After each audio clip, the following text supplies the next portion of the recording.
morning, everyone. Today we are going to have some fun with a special kind of poem called limerick. Have you ever heard about the word limerick before? No, you haven't? Alright, that's okay. Now today, Miss is going to teach you about the limerick type of poem. Limericks are short, they're silly, and they're full of rhythm and rhymes. Have you ever heard about a poem that makes you laugh? No, you haven't? Alright, that's okay.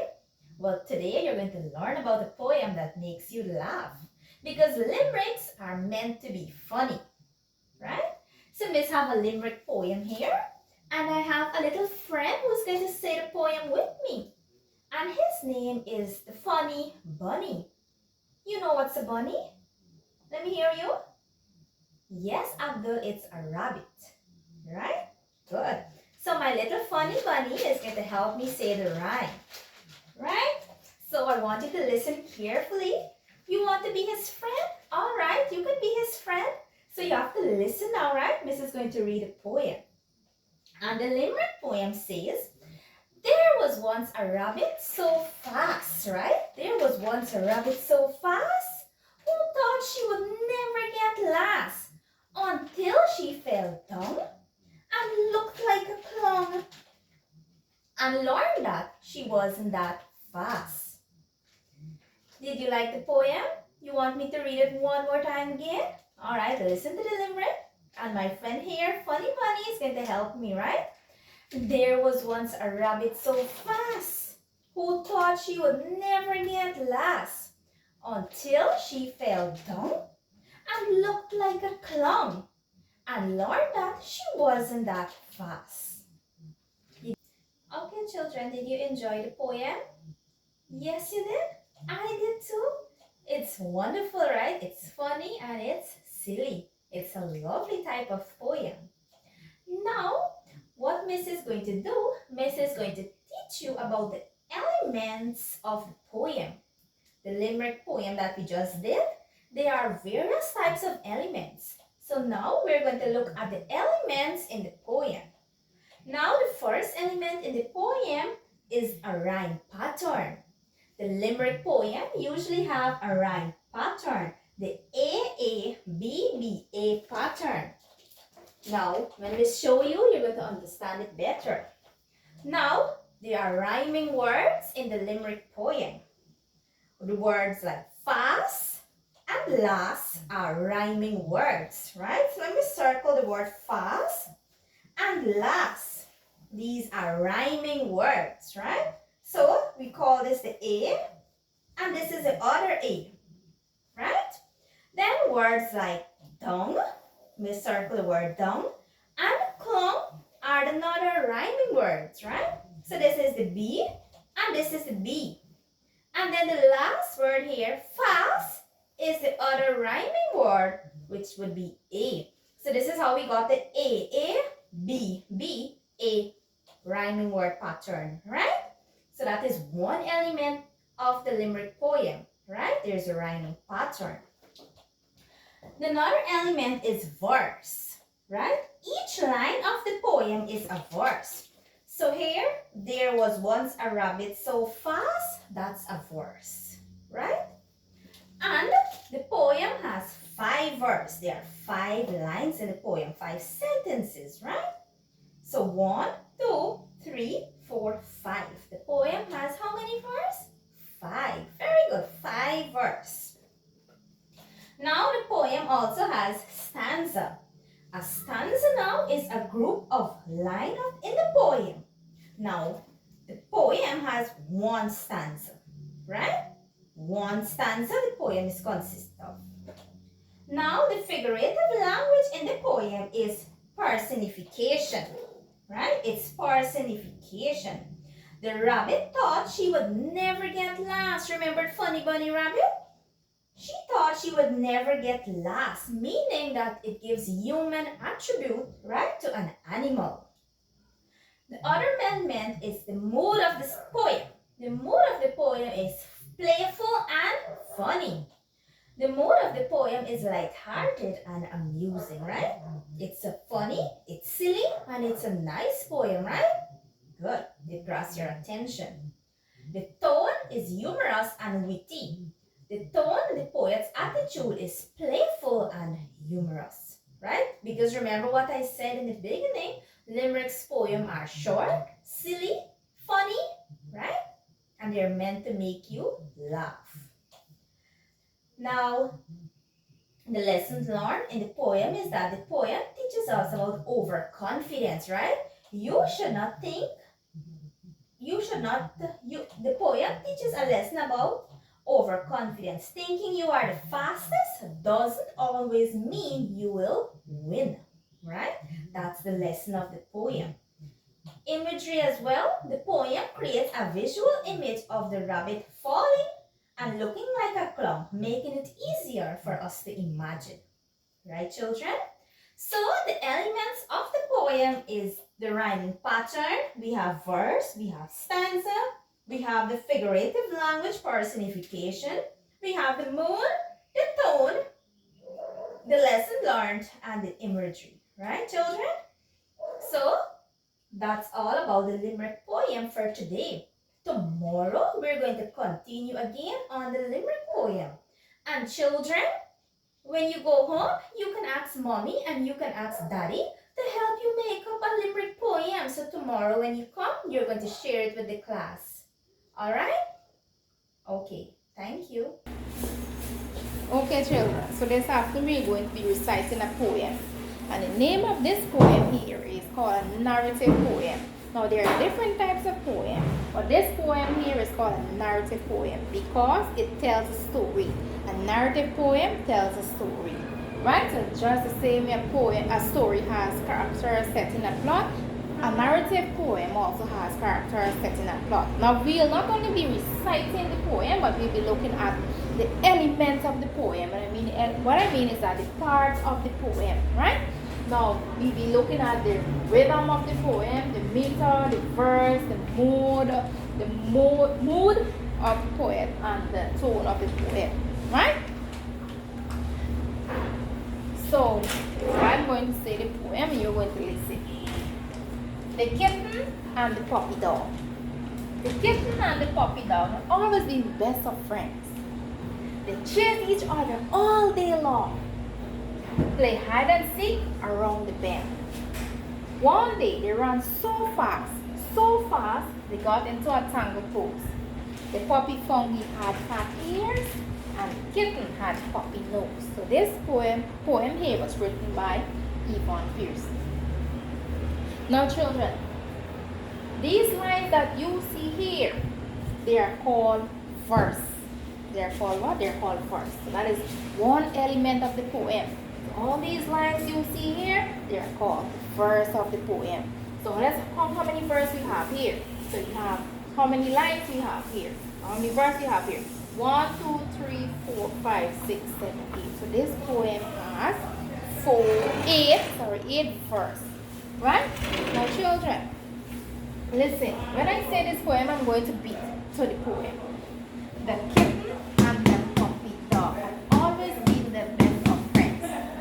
Now you can actually hear like a beat, a repeated song. Now that repeated song is called rhythm. It's called what? Rhythm. And the same repeated song is also called meter. It is called what?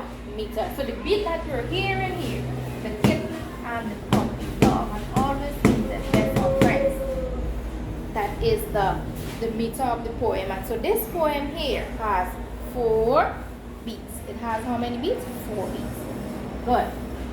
Now, when the poet was writing this poem here, she was probably in a mood.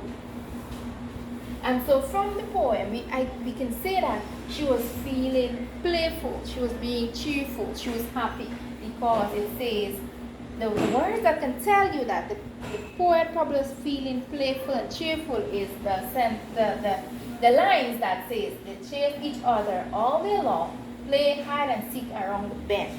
Right? So when we are happy, we play, you know that, right?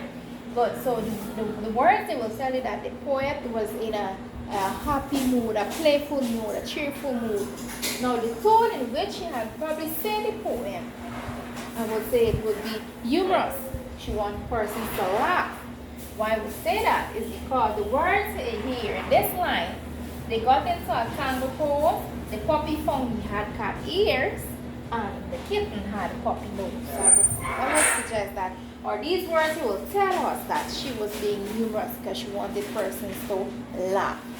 Right, boys and girls? So, this poem here is called a narrative poem. It is telling a story about a dog and a kitten. And it has different elements, different parts. It has rhythm, it has meter, it has verse, it has mood, and it has tune. Good morning, children. How are you this morning? Okay, great, because I am fine too. Today, we are going to be talking about a special type of poem. And that type of poem is the quatrain poem. Have you ever heard about quatrain poem? Okay, that's fine, because today we're going to learn all about the quatrain poem and its elements. So a quatrain poem is a four-line stanza poem, and each line ends with a rhyming word. So here I have a little poem for you. The title of this poem is The Little Plant. So I will read the poem for you and then we sing together. The title of this poem is The Little Plant. A tiny seed sits in the ground, waiting for the rain to sound. The sun shines bright, the roots grow deep, sprouting plant begins to leaf. So let us all say the poem together. A tiny seed sits in the ground, waiting for the rain to sound. The sun shines bright, the root grows deep, a sprouting plant begins to leap. Did you enjoy that little poem? Okay, great. So let us talk about the elements of this poem. So the elements of the quatrain poem are four-line stanzas.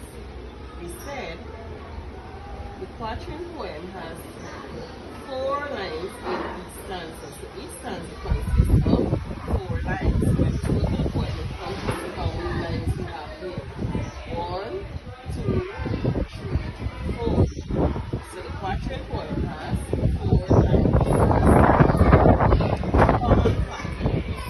The quatrain poem follows a common pattern where the end of each line begins with a rhyming word. First pair of rhyming word that we have here is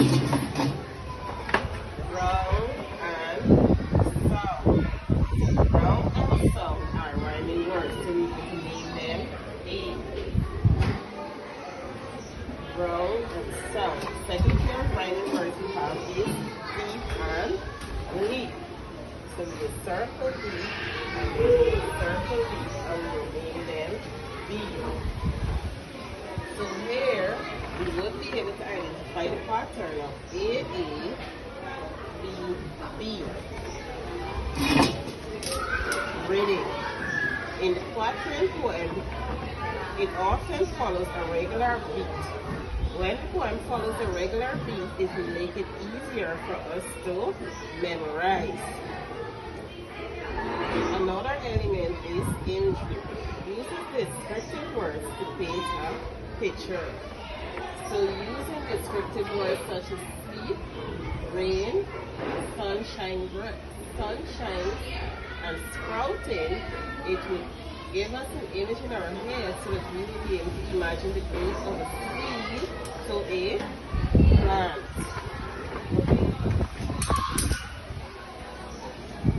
So when the poet was writing this poem, she talked about a purpose.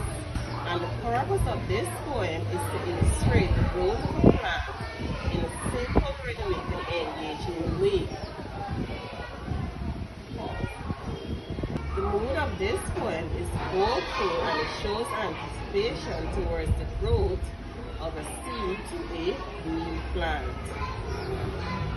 We learned about a quatrain poem, and remember we said a quatrain poem is a 4-line stanza poem that ends with rhyming words. Good morning, children, and how are you today? Very good.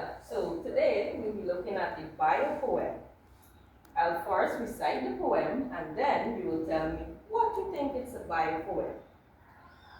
Corinthia, smart, brave, friendly, strong, funny, adventurous, kind, lover of books, trips, and nature, who believed in trying new things and using our imagination, who wanted to spend time with family and explore the world, who used kindness, determination, and hard work to reach our dreams, who gave advice, time, and a big smile to others, who said, life is a journey and it starts with you. Peter, what do you observe or what is a bio poem? Okay, it's about yourself. Okay, a bio poem is all about yourself, right? You can have creative ways to talk about yourself. Very good. So, a bio poem follows a specific guideline or format. In the first line, it always starts with the first name of the person. In the second line, there is a title. Then the third line, we could have 3 or more words that describe the person. In the fourth line, we could have 3 or more things that a person like or love. In the fifth line, we could have 2 or 3 things that a person believed. In the sixth line, we could have 2 or more things that a person wanted or need. In the seventh line, we could have 2 or more things that a person used. In the eighth line, we could have 3 or more things that a person gave. In the ninth line, we could have a quote that a person says. And in the 10th line, which is the last line, we have the person's last name. So, with this here, this is my bio poem. This is my first name, Corinthia. I am smart, brave, friendly, strong, funny, adventurous, kind, lover of books, trips, and nature, who believed in trying new things and using our imagination, who wanted to spend time with family and explore the world, who used kindness, determination, and hard work to reach our dreams, who gave advice, time, and a big smile to others, who said, life is a journey and it starts with you. Peter. Good. So, remember we did elements of a poem, and every poem have some elements. Good. In this bio poem, we will be looking at some of the elements that we talked about. We looked at theme, and the theme for this poem is all about God. It's all about getting to know the person. Very good. And we looked at the tone. What do you think the tone is about? Okay, very good. Or we could say it's very inspirational. Good job. And the mood of the poem, it's positive. Good job. And what figurative device or language we use? Good, we use metaphor. And who could identify the metaphor? Life is a journey. Good. And life is comparing to journey. Very good. We also use imagery. Good. Which is lover of books, trips, and nature. Good job. Also, we have who give advice, time, and a big smile to others. Right? With this here, it depicts curiosity and adventure, and it also shows the generosity and warmth of the person. Good. So, you see, a bio poem talks about yourself. It describes, you have different ways you can talk about a person, or so, right? So for your homework, you will write a bio poem about yourself, or you could even write it about your friend. Okay, and next class, you'll come and you will stand in front of the class and recite the bio poem. Remember to follow the specific guideline or format that Miss gives to you. Okay, children? Good, thank you.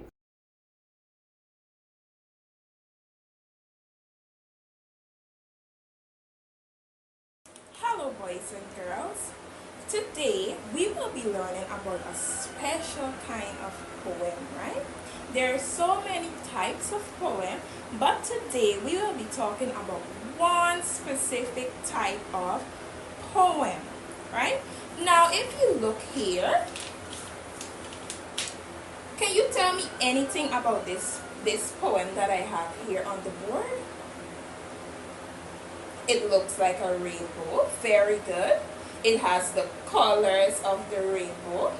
Very good, right? So by the look of this alone, you can tell me what our poem is really based on today, right? Good. So the type of poem that we will be looking at is a concrete poem. What poem? A concrete poem. Now the concrete poem deals with the shape of the poem or the visual of the poem. So it tells you what exactly the poem is about by the shape of the poem. Okay, boys and girls? Good. So now we will be standing and we will be reciting this poem. And we will be doing the action for this poem as well too, right? Okay, so now stand. Okay, boys and girls, so the name of this poem is The Rainbow, right? So the poem that we will be reciting today, the name is The Rainbow. So I will be saying it first and then we will say it together. So we will be doing the action as well for this poem, okay? Good. So on the count of 3, 1, 2, 3. After the rain, the rainbow glows, painting the sky with vibrant shows. Colors sparkle bold and bright, filling hearts with pure delight. A gift of love so high above, a sign of hope, a sign of love. Right? So we're going to be singing it together now. Okay, children, did you enjoy that poem? Alright, good. So now it's our time to say the poem, alright? Good. So it goes, after the rain, the rainbow glows, painting the skies with vibrant shows. Colors sparkles bold and bright, filling hearts with pure delight. A gift of light so high above, a sign of hope, a sign of love. Right? Good job, children. Good job. So now, you can have your seat and we will be talking about the elements of this poem. Okay, now, so we will be talking about the elements of the poem. The elements is what make up the poem, right? Good. So we have like the rhyme, the meter, the verse, the stanza, the tone, the mood, right? So we will be highlighting the elements in this poem here. Now, the first element we have is the rhyme scheme. Right? Now, in a concrete poem, it don't always have rhyming words at the end or inside. Some concrete poems have rhymes inside, but ours that we just recite have a few rhyming words, right? Good. So the schema we have is the AA, BB, CC. The first, the A, we have glows and shows, that rhymes together. B, we have bright and delight. There's another two words that rhyme together. And C, we have above and love. Right? Good. Now through the poem, a pattern of pair rhymes is formed by each letter, which stands for a line that rhymes with one another. Now, the meter we have reading the poem aloud is made simple by the steady flowing pace, because each line has a parable number of syllables. The best is even and fluid. Okay? Good. Now the verse and the stanza. Well, this poem is made up of a single line stanza of 6 lines. Now if you look here, you could see we have 1, 2, 3, 4, 5, 6. We have 6 lines here. So that is the verse and the stanza, right? It's a 6 line. Now the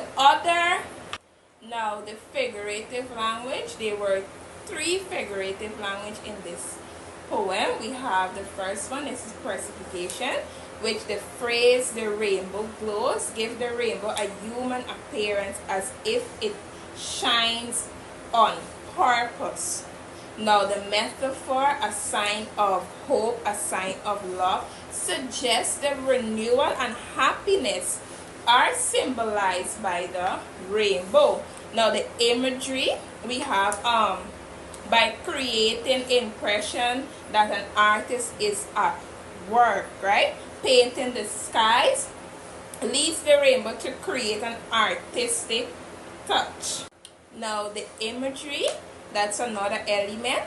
The poem makes it easier for the reader to picture the rainbow brightness and the colors that glitters in the sky using a vivid imagery.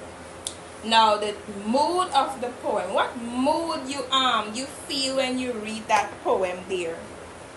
So the mood is cheerful, optimistic, and joyful, reflecting the beauty and hopefulness of the rainbow.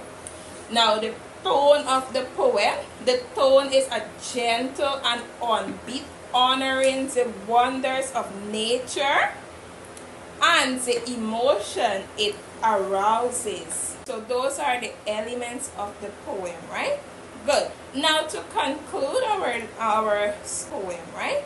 Good. Now to conclude our poem today, we will talk about the theme or the lesson learned from this poem, right? When you recite this poem, what you learned from this poem, right? The poem's subjects of optimism and rebirth is symbolized by the rainbow that emerge after storms, right? Signifying that happy times comes after difficult ones. It inspires optimism, remind us to enjoy life's small pleasures, and help us find happiness and hope even in the face of adversity. Okay, class, now that has brought us to the end of our poem today. I hope you enjoy it, and I hope that you learn a lot based on this concrete type of poem, right? So we said the concrete poem is all about the shape of the poem, right? The shape. So when you look at the shape of the poem, you could know what the poem is all about, right? Good morning, boys and girls, and how are you this morning? Today, we will be looking at a special type of poem. This poem is called the haiku poem. First of all, what is a haiku poem? Well, a haiku poem is an unrhymed, poetic form consisting of 17 symbols arranged in 3 lines. And those 3 lines, in the first line, we have 5 syllables. In the second line, there's 7 syllables. And in the last line, there are 5 syllables. Okay, so let's read this poem together. The name of the poem is Night. Then we have whispers in the sky, voices heard throughout the night, scared yet still aware. Let's read it one more time. Night. Whispers in the sky, voices heard throughout the night, scared yet still aware. Alright, So if you look at the first line, there are 5 syllables. The second line, there are 7 syllables. And the third line, there are also 5 syllables. The poem has many different elements. The first element, it's the verse. Each line in the poem is referred to as a verse. And this haiku poem has 3 lines. So there are 3 verses. Next, there's imagery. The poem consists of very vivid mental images in lines 1 and 2. We have sound. From the poem, words such as whispers and voices, they appeal to the sense of hearing. Next, we have emotion. The poem conveys an emotion of fear and awareness. Our next element, there's natural reference. The poem consists of words such as sky or night, which shows natural elements. There's also mystery. The poem consists of a sense of mystery, like an unknown force or presence, which leave the interpretation open. Lastly, there's awareness. The final line in the poem heightens a sense of alert and awareness. Alright, so every poem has a purpose. So this poem here also has a purpose. Okay, so the haiku poem is a form of a Japanese poetry, which carries both simplicity and depth. Haiku poems are also very strict with their structure, the 5, 7, 5 syllables, 3 lines. It's very strict with their structure. And it gives off real imagery.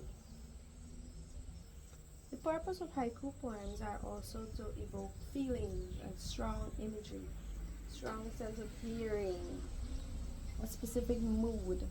It doesn't just tell a story, but it rather makes the reader think deeply or imagine things. Alright, so the theme of this poem. From reading the poem, we can say that the theme could be fear or mystery or even heightened awareness. It suggests an airy night where you can hear whispers or voices of uncertainty and alertness. The theme could also be unknown, like a touch of the unknown, or hinting at spirits, or the vast of the night, or someone's whisper. Alright, so the tone of the poem now. The tone of the poem can be mysterious or it can be airy. Words such as whispers, echoes, scared, those give you unease feelings. The poem also carries moments where one can be feared or they're uncertain. Alright, so let's read the poem one more time before we leave. The name of the poem is Night. Whispers in the sky. Voices heard throughout the night. Scared yet still awake. Alright, thank you for listening.